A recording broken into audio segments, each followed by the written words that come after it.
Barger Leadership Institute, to me, it's still relatively young.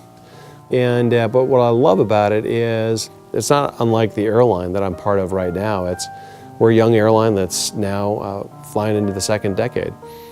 Most young airlines go out of business.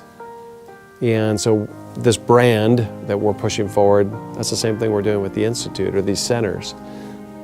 They're being pushed forward and then they become part of the fabric of the university.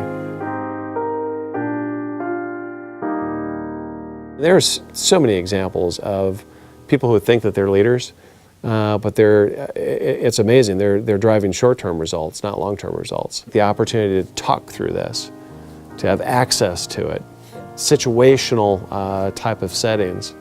That's what the Institute, that's what these centers are really all about, because they create some really interesting settings that don't exist in a syllabus. The BLI is a new kind of thing to help support students to have rich experiences that can help them develop as leaders. And we do that through supporting study abroad.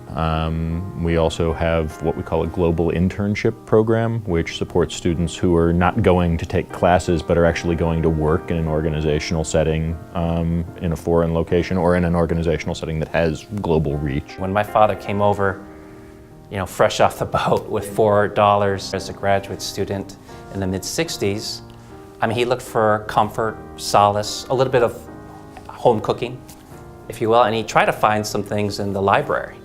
And when he went into the Asian Studies section of the library, he was sort of disappointed in the sense that there were a lot of more books in Japan studies or Chinese studies, and not so much for the Korean studies. What we try to do is we try to open doors for students. We provide study and research abroad programs for students, undergraduate and graduate students, so that they could learn language in Korea and also do their own research in Korea as well. And also we have various exchange programs where students from Korea and from Michigan meet together, discuss issues of mutual interest. So in some sense, we are creating this global community through various resources available at the NAM Center. There are no books written, there's no roadmap for a country to transition from an authoritarian government to a free society.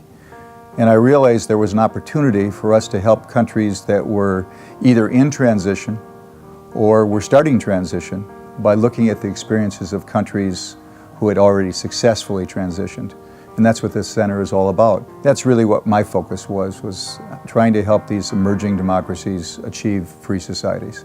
Well, we've had visitors, everyone from journalists who've actually been on the ground and have examined this, to ambassadors and to high-level diplomats from the EU, from the United Nations, from various countries that have been involved in these transformations. The Polish ambassador to the United Nations was here, and he said that one of the reasons why he agreed to come and give a talk here is because he's already heard about the center and it's already had it now has a national standing as someplace where issues of democratization are studied. The university has such an opportunity to have an impact on the future lives of people who graduate from here and all of the things that they accomplish over their lifetimes. One person can make a difference.